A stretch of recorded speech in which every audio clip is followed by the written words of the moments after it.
Hey, are you a business owner, entrepreneur, or professional? If so, we want you to apply to be a featured guest on our show. My name is Adam Torres, and I host the Mission Matters series of podcasts. I've recorded over 3,000 episodes, and we are just getting started. How do you know if you'd be a good guest to be on the show? Well, only one way to find out, and that's to apply, but I'm going to let you in on a little secret. We want guests that have a story to tell, guests with a brand, a product, or a service that can benefit my audience of listeners. If this sounds like you, go to missionmatters.com and click on Be Our Guest to apply. I'd love to talk to you and get to know more about your story. Again, head on over to missionmatters.com and click on Be Our Guest to apply.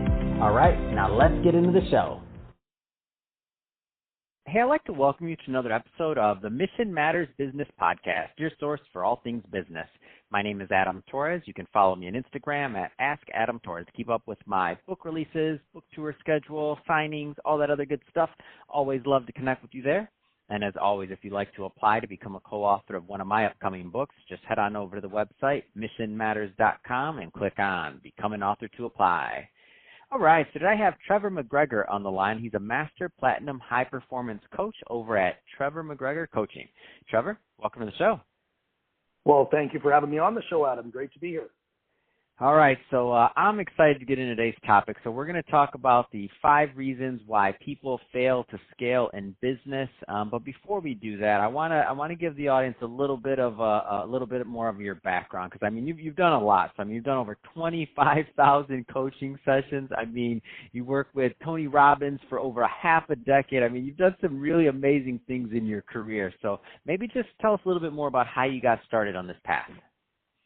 Oh, very good. Well, again, I'm from Vancouver, British Columbia, Canada, so you might detect a little Canadian accent in me, but like a typical Canadian, grew up, went to college, went to work in corporate, knew I didn't want to work, in corporate and make other people rich. I wanted to really go out there and do something meaningful and, started to get into real estate in addition to working in corporate, and that really got me interested in personal growth because I wanted to be the best version of myself. And as I, started to work with coaches and, go to events, read books, listen to audios, I think that that's when the bug bit. And I knew that being a coach or a mentor or a teacher or a trainer was something that, I really, really wanted to do. And so it was really then that I went and got my coaching certification in Orlando, Florida with a wonderful, wonderful company down there and started to coach. And, that was the same time that Tony Robbins was looking to hire more business coaches because, again, Tony didn't just want to be known as a life coach.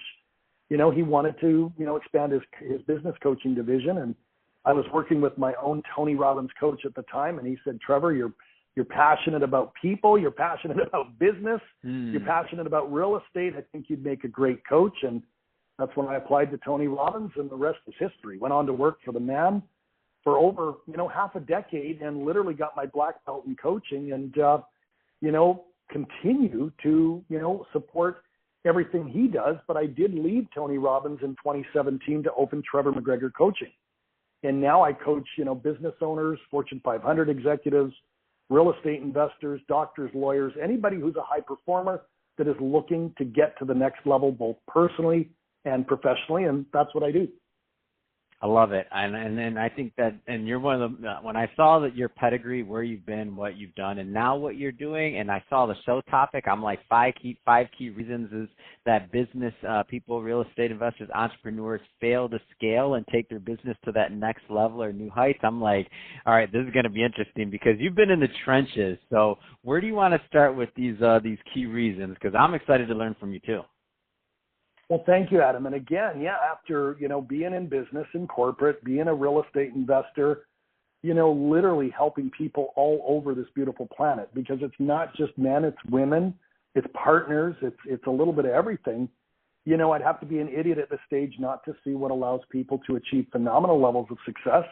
And yes, what causes people to stay stuck or even fail. And, I want to kick it off. And before I get to the 5 keys why people fail to scale, I want to say that, in coaching or in business or in life, whether it's your career, your finances, your relationships, your health, your fulfillment, for anybody that's listening that wants to get to the next level, there's really only two things you really need. And I want to kind of speak to those first, and they both start with the letter M. And the first one is mindset. I mean, you got to have a peak performance, high performance, can-do mindset. And number two is modeling. That is, you got to model best practices. You don't need to reinvent the wheel to go out there and achieve success. And so as I speak to, people on stage and around the world, whether it's a podcast, a TV show, a radio show, or even my own clients, I remind them that you need to check in with, where are you with your mindset on a scale of 1 to 10? And where are you in terms of modeling best practices and doing what the Richard Bransons, the Tony Robbins, the Oprah Winfreys, the Elon Musks have done to go from where they were to where they are today. And so after all of that, I've literally had enough calls and enough sessions to come up with what I call the 5 reasons why people fail to scale in business or in life. And if you're ready, I'm ready to take your listeners through that. Are you ready to go? I'm taking notes. I have my pen and I'm sitting at the edge of my chair and I'm like, come on, Trevor, give me the reasons. I'm in. All right. Well, let's hit it with number 1, because honestly, number 1 is the biggest one, and that's what I call limiting beliefs. Because I'm telling you, it all starts with that 3-pound mass between your ears. It's called your brain. And if you think you can't, you can't. And if you think you can, you'll find a way. So what I do with clients is we start to take a look at their beliefs, their values, the rules, the stories they're telling themselves, because I find that a lot of people tend to rationalize why they can't do things, Adam. And if you break that word into 2, they tell themselves rational lies. They lie to themselves. And it just doesn't have to be that way. So that's the first thing we take care of. Does that make sense? That absolutely does. And as you're saying it, I'm like, I can see that, when they say people set their goals too low or something else, or that the goal, like they didn't think they could do it or something, it's the belief. It's totally there. I'm with you. What's next? You bet, because that takes us to number 2. And number 2 is what we call a lack of a strategic plan. Because we can get rid of your limiting beliefs, but if you don't know where you want to go, or you don't know what the end looks like, how the heck are you supposed to reverse engineer a plan to get there? I mean, that would be like going to an airport and getting on an airplane where you don't even know the destination. Some people might think that's cool, but I want to know where I'm going and how we're going to get there. So if number 1 is limiting beliefs, number 2 is really a lack of a strategic plan. Does that resonate? Absolutely. And I'm on board. Give us what's coming next. Give me number 3. You bet. Because once we get those 2 things handled, now we've got to create number 3. Because number 3, and what I've identified, is a lack of systems for support. That is, we get rid of those limiting beliefs. We build the goal setting and goal achievement plan. But if you don't create systems that support you along the way, if you're not optimizing, partnerships and other people and technology, you're really fooling yourself. So what we do is we get a real handle on what's going to allow you to optimize and maximize the journey. Does that make sense? Can you give an example of one of these systems? Because I think sometimes when people hear that word, like for some people, that they immediately, that they take it to like technology or something else, or it goes back to that limiting belief thing. But I will say that like systems are important. So can you give us an example? It doesn't have to be anything crazy, but just to put some meat around that one. Well, absolutely, and it's really simple. We break things down into what Tony Robbins calls COIs, or categories, of influence, or categories that you want to make better. So categories of improvement even. So things like, what are your systems in your sales structure?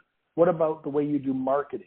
What about in your financial and legal analysis, right? What about in going out there and optimizing HR and the people that could help you grow your business or your portfolio? So when I say systems, it's really categories. It's, what works today versus maybe what you thought worked 10 years ago. We really get a handle on what's going to allow you to win the game of business. This is awesome. What's number 4? Let's get them. Adam, number 4 is by far my favorite category, and it is poor time management. Poor time management, because here's the deal.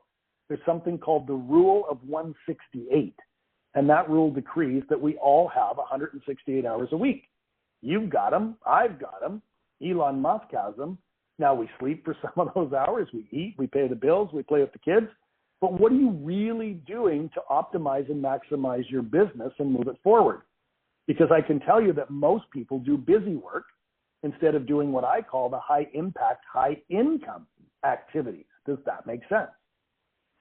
So what is, and obviously there's only so much we can do in a, 15, 20-minute podcast episode. And by the way, if we had hours, I still wouldn't get all the answers for you now. Why? Because I want people to go check you out. I want them to go to your website. I want them to work with you because you're producing results. So let's consider this a little teaser. But time management is a big one. I think it gets us all at different points of our careers, because it doesn't matter if you're, because every next rung you reach, whether you're just graduating college and you got your first big job, or if you're just getting your first executive position or middle management, or it doesn't matter where you're at, it's like always evolving. So there's always going to be a new challenge with time management, because you're always going to, if you're excelling in your career or anything you do, because you're going to have more demand for your time now as you become more valuable as an asset. And I just mean in the business side.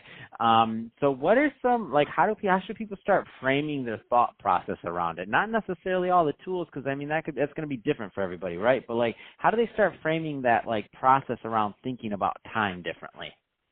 I love it. Well, the first thing you got to do is really give up time management, or, even saying that, and really label it as event management. Because here's the truth, Adam. We can't manage time. Time's going to come and time's going to go. But what we can manage is the event, or the intention, vibration, and energy we give to things. So the first thing I'd say is really, call it event management and really take inventory, right? Because honestly, there's 4 words that start with the letter D that really help you get perspective when you do this inventory. Because if you look back at your last week, or, the last month, or whatever period of time, you'll probably notice that there are things that you should have do. That is, the things that you get done. There are things that you would delay. There are things that you would delegate. And yes, believe it or not, there are things that you should dump altogether. They're not worthy of you doing them, right? So whether you do, delay, delegate, or dump, you want to get a handle on not just, what that looks like, but really, what's your skill set? Where are you strong? Where do you love to play? Where should you be outsourcing things to other people, right? Because ultimately, we know that most people, in an 8-hour workday, the statistics say that they only get in really 3.5 hours of productive time. And that's a shame, when, we could really take a look at the compound effect. If they were more productive, even 2, 3, 4 more hours a day, what that could do over the course of a week, a month, or a year. So does that make sense? So what, and by the way, for everybody listening, that's the words of wisdom from a master platinum high performance coach. You don't get that title just by luck. You know what I mean? I'm like, yeah, I love that answer. And I'm already thinking about it myself. Why am I saying time management? He just killed it. Event. It's not. It's about events and what you're giving the energy and vibration to. So I get it. And I can see why you're effective in what you do. Let's go to number 5. So let's go to number 5. What's number 5 for us? Because I got my pen ready and I'm ready. You betcha. And number 5 is also super important, and it's what I call a lack of execution and course correction. Because again, Adam, we can get rid of your limiting beliefs. We can create the plan. We can create systems for support. We can, optimize your calendar and get you set up for event management. But if you don't go out there and execute and have benchmarks to measure whether you're on track or not, you're really fooling yourself. So number 5 is really, are you out there taking what I call intelligent and inspired action? Notice I didn't say action. I said intelligent, which is smart, and inspired, which is you get fired up about it. You get hungry. You get passionate, because that's where I see sparks fly and magic happen for people that literally want to absolutely explode their results. Does that make sense?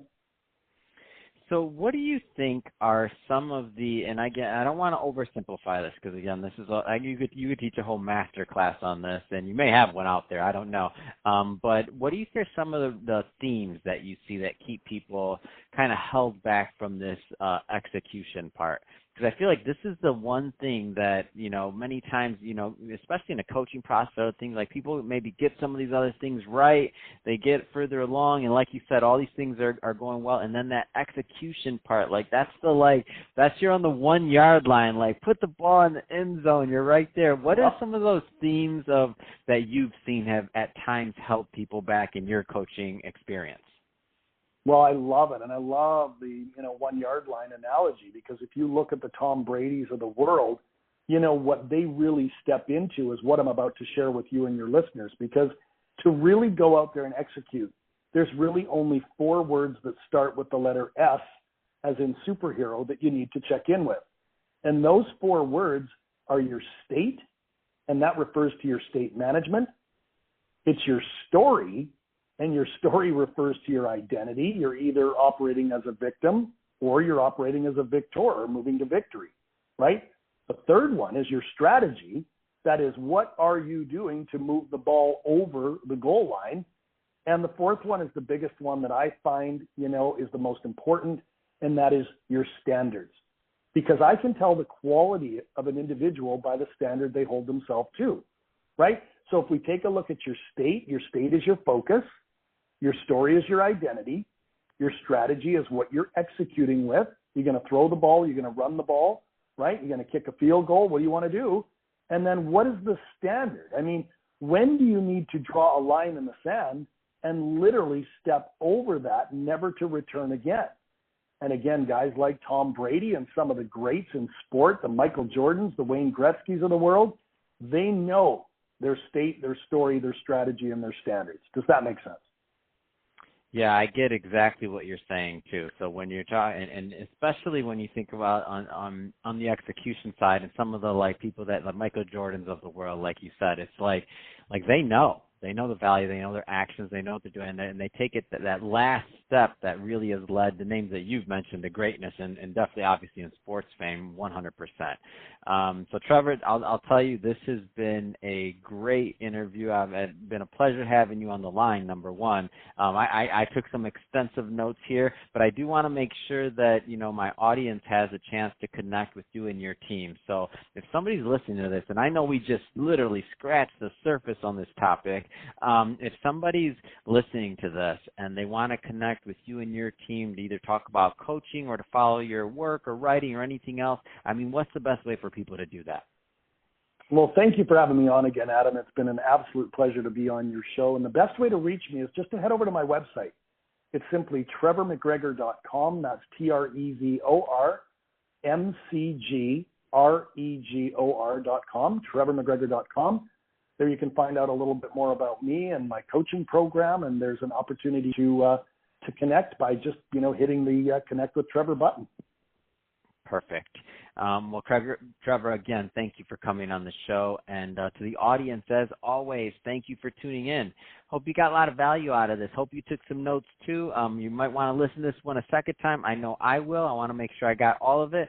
And if you're listening for the first time, by the way, don't forget, hit that subscribe button. We'd love for you to be a return listener, have some other great guests lined up for you. And if you're watching on YouTube, do the same, but also leave us some comments in the video. Love to continue the dialogue and conversation there with you in the comments on the YouTube video. And Trevor, thanks again for coming. This has been a pleasure. Absolutely. Keep up the great work, Adam. It's a pleasure to be on the show.